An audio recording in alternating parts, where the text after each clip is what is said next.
the second section of your analysis, you point to this dynamic between mortality and death and limits, and on the other hand, continuity and life. And the way that the Jewish people were able to beat death is through children. And I wonder if you can just elaborate on that section and tell us now in the practice of Sukkot, how we bring children into the holiday. Sukkot is actually one of the most wonderful holidays for children. Unlike Pesach, it is different than Pesach, where Pesach is set up specifically from the very biblical period as a holiday oriented toward teaching children. And we've pondered this in the lectures that we've done on the Haggadah here.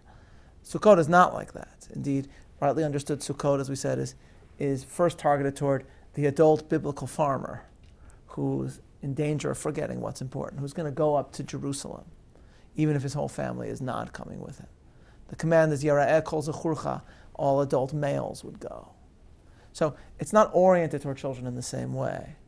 At the same time, in today's day and age, because of its countercultural aspects, because it's such a extraordinary thing to do, to just leave your house and sit in the hut eating beans, the very acting of it is something that speaks to children profoundly, as do the preparations for the holiday as well. The halachas note that building the sukkah is one of the few preparations for a mitzvah which is actually referenced in the Bible itself. So the phrase is Chag HaSukkot ta'aseh lecha, the festival of Sukkot you shall make for you, which is understood to be a reference not just to sitting in a sukkah, but preparing the sukkah itself is understood as a sacred act.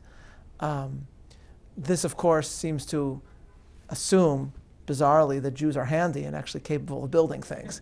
I actually noted, I think someone reported, and again, if this isn't true, it sounds true, that the Tugah is what we in the rabbinate call Tugah to check, right? That the 5 days between Yom Kippur and Sukkot are the days when Hatzalah calls, Jewish ambulance calls, go up, because people are like falling off their ladders, right, and driving nails into their hands.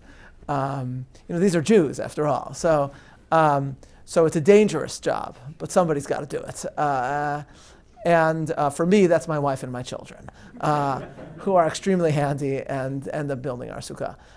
But these are wonderful activities in which to engage the children. And I would add that Sukkot, just as someone who lives in Manhattan, Sukkot in the city is both terrible and wonderful. It's terrible because it's not really the environment in which Sukkot is meant to be experienced. And yet, it's wonderful in that precisely the countercultural aspect, again, of it makes the observance all the more resonant, especially for children.